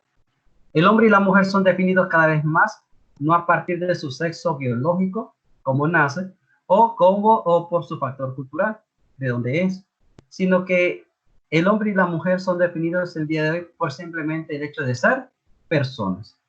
Ese concepto de persona va a la par o va incluido el concepto de dignidad humana. El concepto de persona es bastante propio de la religión. Por lo general en filosofía, en ciencia, hablamos de individuo, sujeto, pero en este término de persona, más que lo ha hecho, lo ha enfocado, lo ha defendido y lo ha casi como inventado prácticamente es las religiones, la religión, sobre todo la religión cristiana, católica. Entonces, pero obviamente no entiendo que es exclusivo de ellos, ¿no? Pero sí es quien más lo practica y defiende bastante el concepto de persona humana, dignidad humana. ¿Qué es lo que está aquí queriendo analizarse? De que el hombre y la mujer ya no son definidos de que el hombre nació esto, la mujer nació de esto y está enfocada en esta dirección. No. El concepto de persona es todo aquel o aquella que se siente dueño de sí mismo, que ejercita su libertad para plasmar su propia vida. Toma las riendas de su propia vida y se dirige a sí mismo. Esa es una persona que es libre, dueño de sí, de su propia historia, hace su propia historia. Entonces, vemos que ese concepto de persona es la que se defiende el día de hoy. Es el reconocer a la persona como persona por medio de la cooperación. Es decir, esa cooperación se refiere a que cuando yo me olvido de mí mismo, reconozco que hay un ser diferente que está delante de mí. Por medio de la democracia, ¿qué es la democracia? Una palabra que estamos viendo, inclusión. Incluimos a todos. La democracia es participación libre, no obligada. Es la participación sin ningún tipo de privaciones, donde no se va a sacar a nadie por su forma de pensar, su forma de vestir, su forma de ser. No, no se excluye nada de eso. Entonces, es reconocer a la otra persona como es. Miren que aquí considero yo de que es importante el hecho de recatar ese concepto del valor, el valor de las personas, el valor de la dignidad, donde nosotros identificamos al otro como alguien que es diferente a mí, pero no es opuesto, es decir, no es un enemigo, no es alguien que es una amenaza, porque el problema está de que si ahora, creo que lo decía a ustedes, no me acuerdo decir a ustedes de filosofía, que yo les decía, cuando vemos a alguien diferente, alguien que no actúa como actúo yo, que no se viste como me he visto yo, que no piensa como pienso yo, muchos problemas se dan por el hecho de que se ve a alguien que es distinto como una amenaza, como un peligro, y eso no puede ser. El valor de la otra persona es porque sencillamente es diferente, es propio, es original, es auténtico, es genuino, es irrepetible. Entonces, aquí nosotros considero yo que tenemos que, como universitarios, tenemos que tener mucho cuidado en aprender a ser tolerantes con las personas diferentes. ¿Por qué? Porque hasta nosotros mismos nos convertimos en personas diferentes. ¿Qué es eso de que a qué se le llama normal el día de hoy? Porque según yo puedo ser normal, ¿y quién asegura de que la otra persona que está a la par suya lo considere normal? Si no, hasta muchas veces nos dicen, vos que sos bien raro, o sea, vos bien extraño, fíjate, yo no te entiendo. Entonces, pareciera que en nuestra psicología somos, entre comillas, normales, y que los otros son diferentes o anormales, entre comillas también. Pero ¿quién nos dice a nosotros qué es eso de normal? Si en la psicología de cada persona es tan diferente en forma de concebir a la otra persona, inclusive hasta de concebirse a sí mismo, es muy distinto. Entonces, habría que tener cuidado. Bien, yo le diría eso como consejo, tenemos que tener todos cuidado, aprender a respetar a los demás, aprender a valorar a las personas como personas, no por lo que son, por lo que tienen, o por lo que aparentan llegar a ser o tener, sino sencillamente respetar a la otra persona y ser tolerante de la otra persona o con otras personas, porque cada quien tiene su dignidad. Somos muy diferentes, ni en la familia somos iguales. Cada quien tiene su propia forma de pensar, de sentir, de ser, y se tiene que respetar eso. Porque sencillamente somos seres individuales. Somos seres auténticos, originales. Ok, chicos.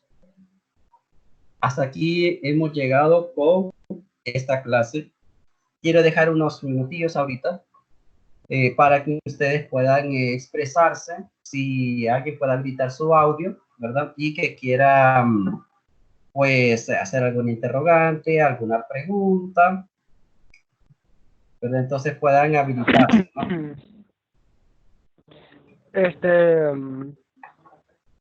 Lo que dije en un comentario yo ahí que me llamó mucho la atención cuando mencionó lo de prejuicios, Ajá. Díganlo. porque muchas veces, bueno, sin embargo, yo iba con esa mentalidad a la universidad, porque decía, es difícil que haya que ni que el otro. Y entonces, sí, por eso me llama la atención bastante, Los bastante. prejuicios.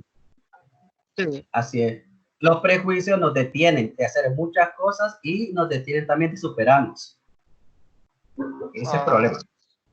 Eso es lo que Tenemos. puedo hacer, y lo que me dio a entender que sí, bastante. Ok, gracias, Jorlin. Y miren que lo que Bueno, dice Jorlin es muy cierto, porque en los prejuicios, miren, yo considero que tenemos que eliminarnos todo tipo de prejuicios, todo tipo de preconocimiento, de preconceptos, de preexperiencia, porque nos van a detener de hacer muchas cosas. Hay personas que nos van a decir, ese trabajo no es para vos, mira, ahí es bien difícil, ese lugar no te conviene. Yo diría, analice la situación primero cada persona y coloque. Vaya, yo platico con mucha gente y me dice que me cuesta decidir en la vida y no sé cuántos de ustedes les ha costado decidir en la vida. Pero ¿saben qué es la técnica que uno debe de hacer para aprender a decidir, para decidir, aprender a decidir en la vida? Ponga las opciones que usted tiene en una balanza. Todos pongamos nuestras opciones alternativas en una balanza y pese o coloque a ver cuál pesa más. Si esta decisión es buena, la otra decisión es buena, pero cuál pesa más, cuál me conviene más. La que se incline más hacia abajo es la que a usted más le conviene, es la que a nosotros más nos conviene. Pero cuando somos muy prejuiciosos, el problema está que no ponemos en nada en la balanza queda vacía. Y entonces por lo mismo no hayamos cómo decidir y a veces cometemos ese gran error. Ok. ¿Alguien más que quiera aportar algo o alguna pregunta o que quiera rescatar algo del tema? Jóvenes ilustres, para que nos comparta ahí. Okay. Ahí solo ponen, abren cuando ya terminan, cierran el audio para escuchar a otras personas. ¿No? Y si alguien está interesado en querer compartir algo, voy a habilitar un poquito la cuestión del chat. Por si hay preguntas. Uno lo puede habilitar antes. Si alguien tiene alguna pregunta, inclusive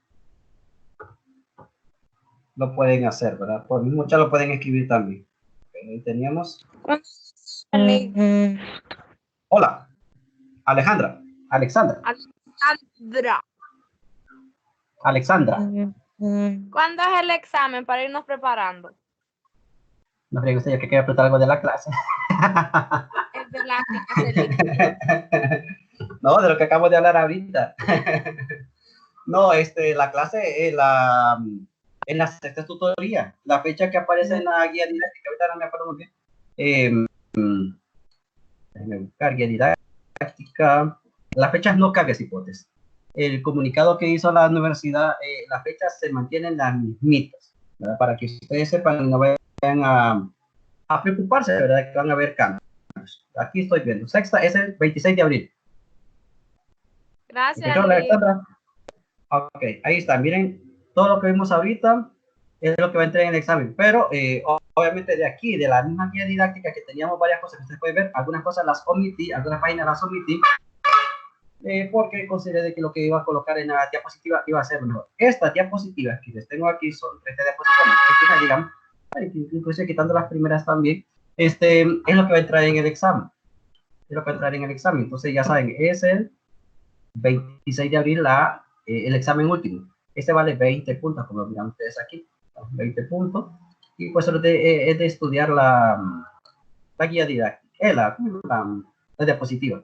En cuanto termine la clase, yo les voy a subir esto a la plataforma. Ahí va a estar en el campus. Hola.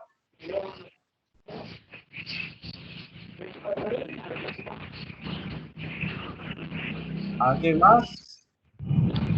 Lip, lo de donde mencionó que es el valor que sentíamos por nuestras madres. Que yo dije que el valor para mi madre igual es único, según como lo miramos, que nosotros amamos a nuestra madre, claro, pero hay personas que no, porque, no sé, según la abandonaron o algo así. En ese caso yo casi no lo... Sí. No, claro, en ese caso yo hice un ejemplo muy puntual, ¿verdad? Pero obviamente podemos omitir, como les dije, puede ser la mamá, puede ser el papá, o sea, es su persona, independientemente de quién sea, no sé, puede ser la mamá o el papá. Eso era una comparación para decirte que el valor para el que le da una importancia, tiene una importancia muy fuerte,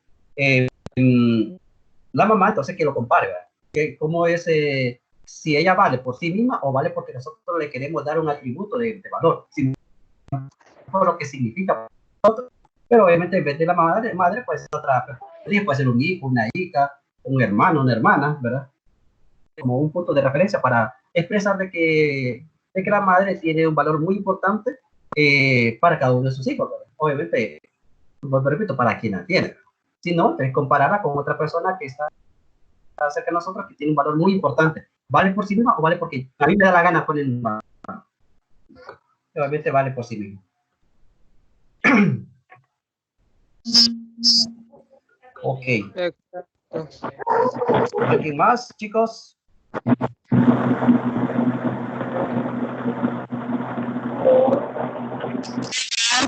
¿Alguien más?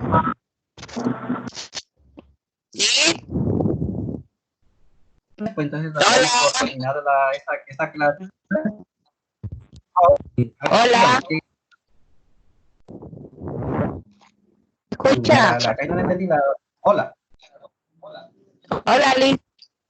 Escucharle si le escucho. Ok. Me gusta la parte de la conciencia moral. Porque ustedes dicen que nosotros aquí somos conscientes de lo que hacemos. Sí. Somos conscientes de lo que hacemos en la conciencia moral. Pero cuando ya viene la parte de tomar malas decisiones y las consecuencias son malas, ahí es cuando mencionamos a Dios y tratamos de justificarnos y decir que porque Dios no nos ayudó, cuando actuamos conforme a lo que nosotros quisimos. Esa es mi participación. Corta la...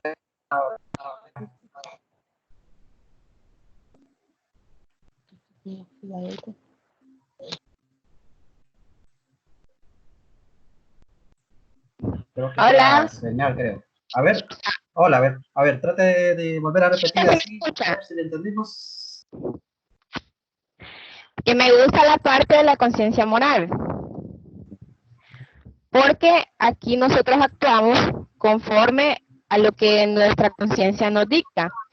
Pero ya cuando viene la parte de que tomamos malas decisiones, ahí nosotros tratamos de justificar y decir que Dios no nos ayudó.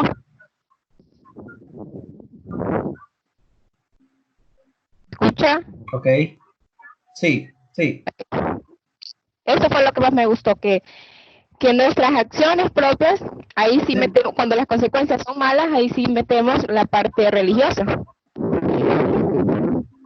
Justificando nuestras malas decisiones y nuestras malas acciones. Perfecto.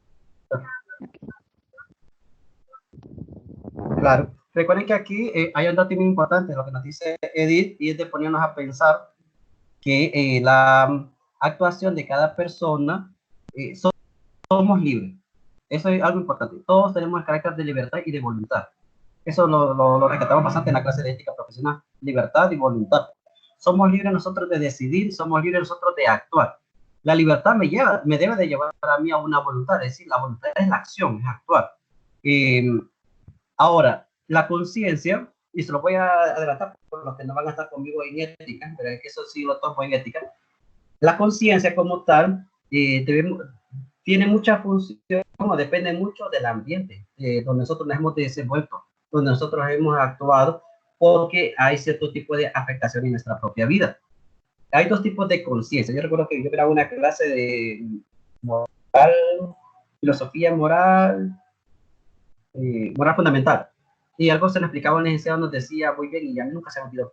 Hay dos tipos de conciencia, la conciencia laxa y la conciencia escrupulosa. La conciencia laxa es cuando decimos, bueno, voy a poner primero la conciencia escrupulosa. La escrupulosa es cuando uno dice, no, no voy a hacer esto, no puedo hacer esto, no puedo hacer lo otro. Y a todo lo que hace le mira pecado. A todo lo que hace, todas las cosas que puede hacer, lo mira malo, como que es el diablo, es cuestión del demonio. Es escrupulosa, donde no puede hacer nada, no puede ver esta propia televisión, no puede escuchar esta canción, no puedo ir a tal parte, o sea, es exagerado, puedes decir, es el extremo, escrupulosa, una conciencia escrupulosa donde no puedo, me tengo que limpiar las manos después porque me tocó, y no es por la enfermedad de ahorita, sino porque no me quiero contaminar. Uy, no, ese tipo de gente, no pueden ver con ese tipo de gente, porque uy, no, entonces empezamos a rechazar. Y la conciencia laxa es donde es parte de la vida, es normal, es algo muy común, y entonces a todo le mira común, a todo lo mira normal, entonces la conciencia laxa es donde todo es permitido. La otra es donde nada es permitido, y en la conciencia laxa es donde todo es permitido. Son dos puntos extremos, cosas que debemos de tener mucho cuidado, ni tener esa conciencia laxa, tan arraigada, y tampoco tener esa conciencia escrupulosa, sino que tenemos que tratar de buscar un punto intermedio, donde no nos dejemos llevar. Recuerden, todos los extremos son malos,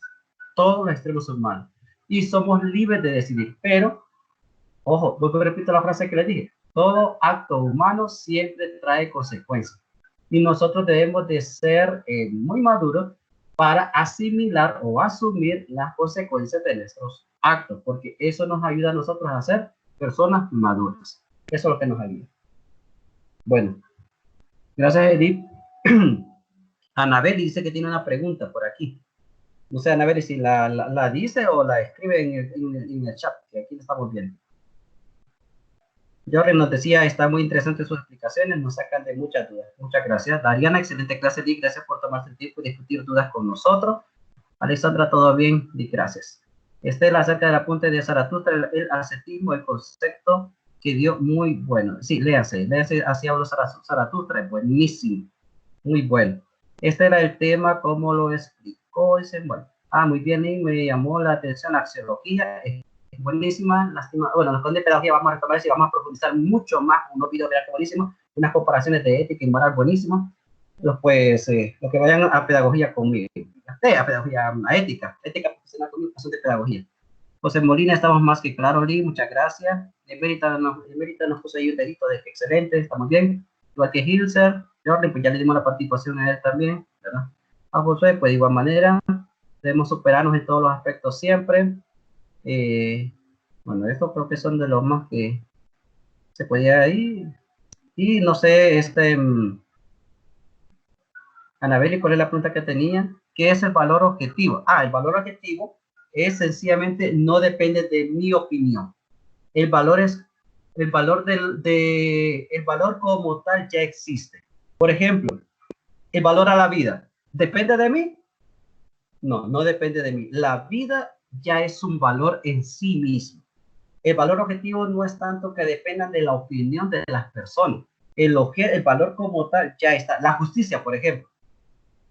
La justicia es un valor que depende de los demás, o la justicia ya está en sí misma, ya tiene el valor en sí misma, ya está implícito en sí misma. Y si vamos a algo más común, más ordinario, por ejemplo, una medicina. Una medicina depende de mí mismo, de mi percepción, o la medicina tiene valor en sí misma. Entonces, el valor objetivo es que no depende de mi opinión, no depende de mi criterio, sino que ya el valor como el bien como tal ya tiene un valor en sí mismo. Ya tiene un valor en sí. No depende de mi opinión. Eso es lo que se llamaba, o lo que nos decía aquí Anabel, que es el valor objetivo. El valor objetivo sencillamente es aquel bien que ya tiene un valor en sí y que no depende de la opinión, ni de la postura, ni de la concepción del sujeto, sino que el valor ya lo tiene en sí mismo. Eso es. Exacto, Jordan, exacto, Lick, tener responsabilidad sí nos hace que estemos madurando, claro que sí.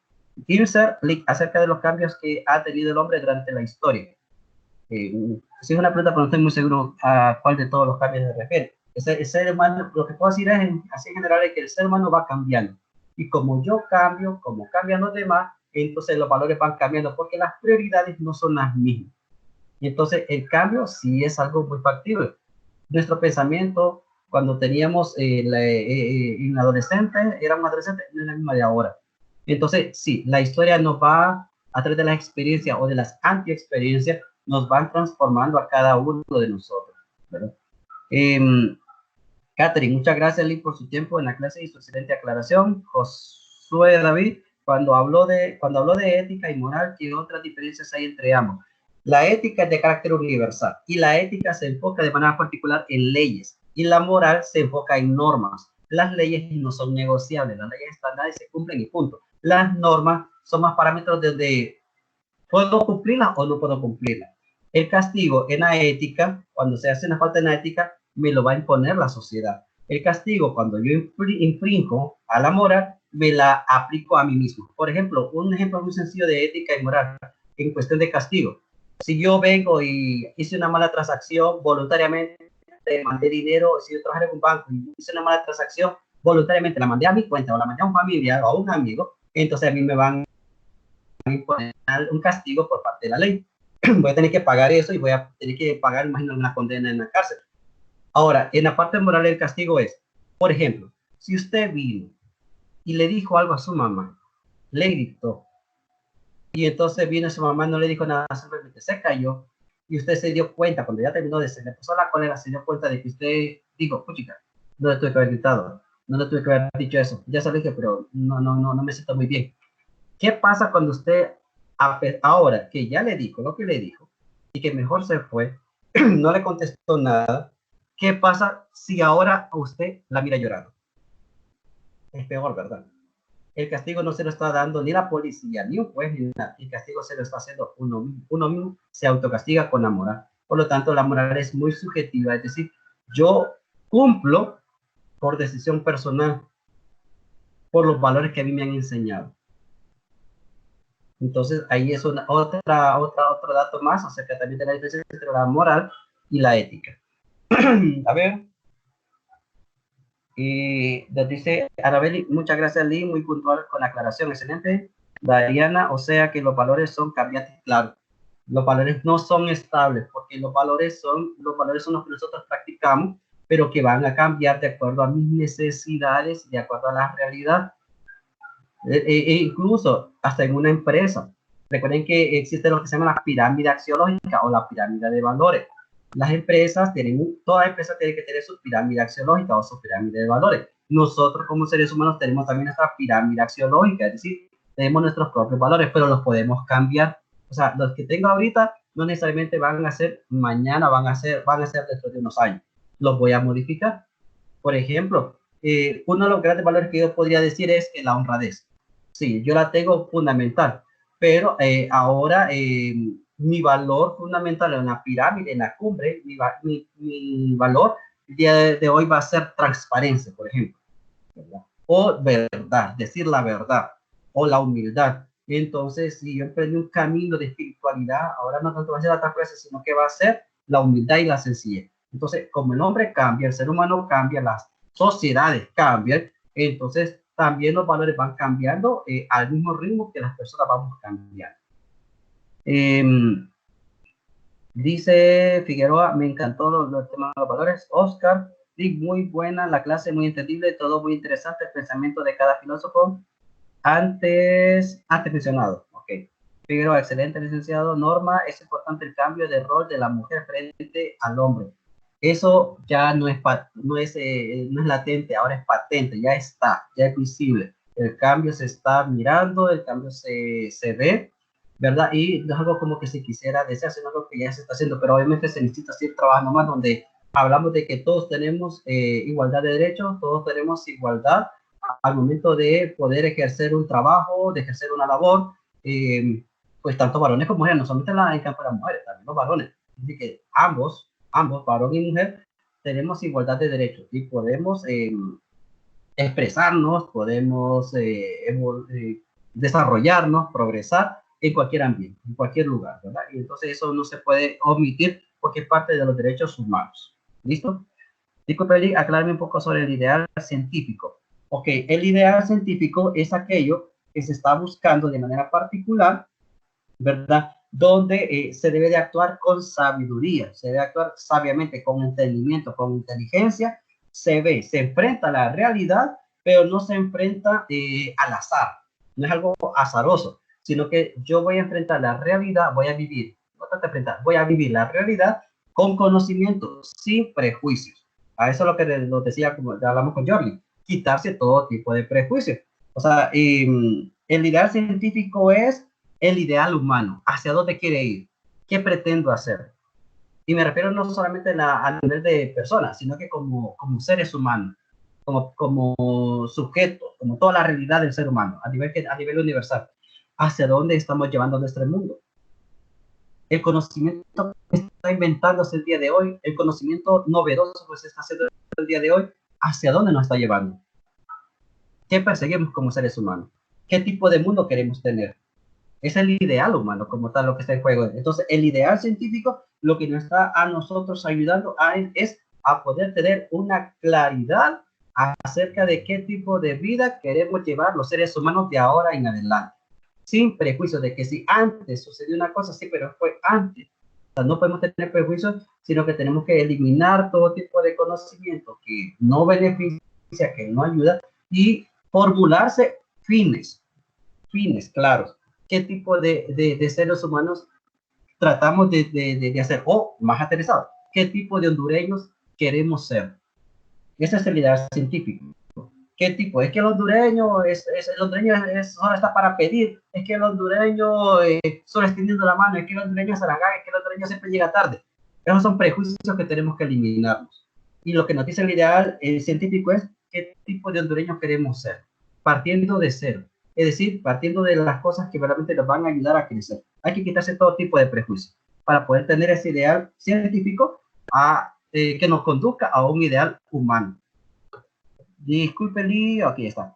Eva, los valores morales son los que hacen una persona buena, pura, exactamente. Eso es lo que dice. Mientras más valores morales, ya a Sócrates, Aristóteles decían que los valores lo concebían como la virtud. Mientras más virtuoso sea una persona, más valor moral va a demostrar, va a vivir, va a sembrar en sí mismo. Ser virtuoso. Y la virtud se adquiere, se adhiere a nosotros a través del conocimiento. Mientras más aprendizaje tengamos, es decir, mientras más sepamos lo que es bueno y lo que es malo, más virtuoso vamos a ser y por lo tanto, más valores morales vamos a vivir.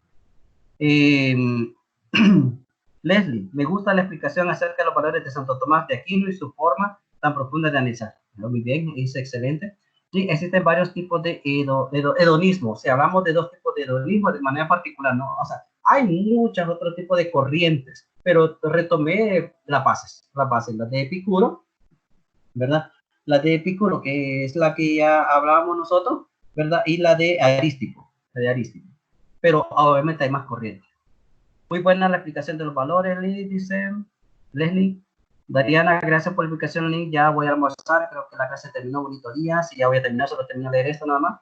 ¿Qué pasa con las personas que no han madurado? Porque el hombre cambia conforme a su edad, a la edad. ¿Qué pasa con esas personas? ¿Qué pasa con esas personas que aún no han madurado? La madurez no se mide en edad, la madurez se mide en experiencia.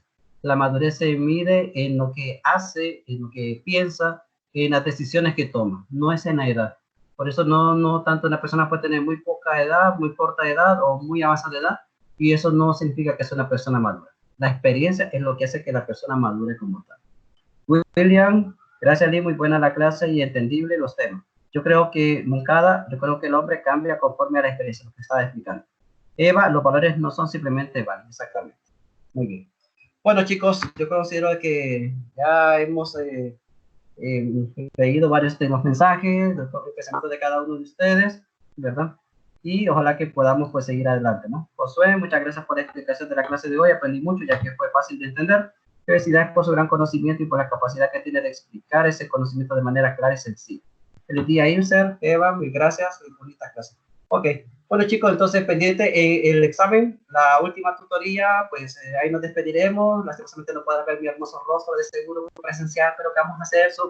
Entonces nos miraremos entonces en la última, bueno, no nos miraremos, solamente va a ser la aplicación del examen, que sería por el campus virtual esta semana. Pues pasen una muy bonita familia, traten de no salir, evítense problemas, evítense cualquier tipo de contaminación y pasen pues, de la mejor forma, ¿ok? Así que éxito, jóvenes, estudien la diapositiva. Voy a subirla a la plataforma, al campus, me han dicho, para que ustedes puedan descargarlo. Así que éxito, un saludo, me encantó haber estado con ustedes, haberlo visto, aunque sea así, desde la parte tecnológica, pero ánimo. Así que súper, que la pasen muy, muy bonito.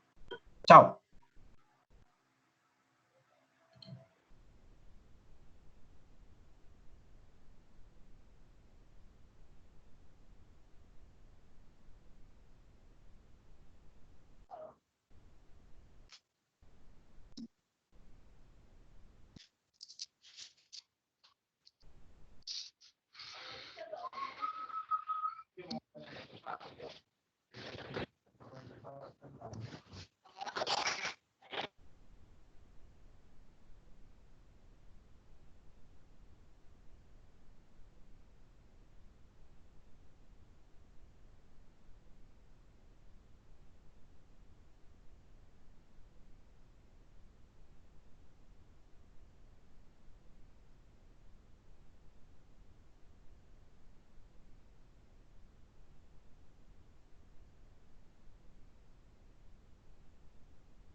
¿Qué peos?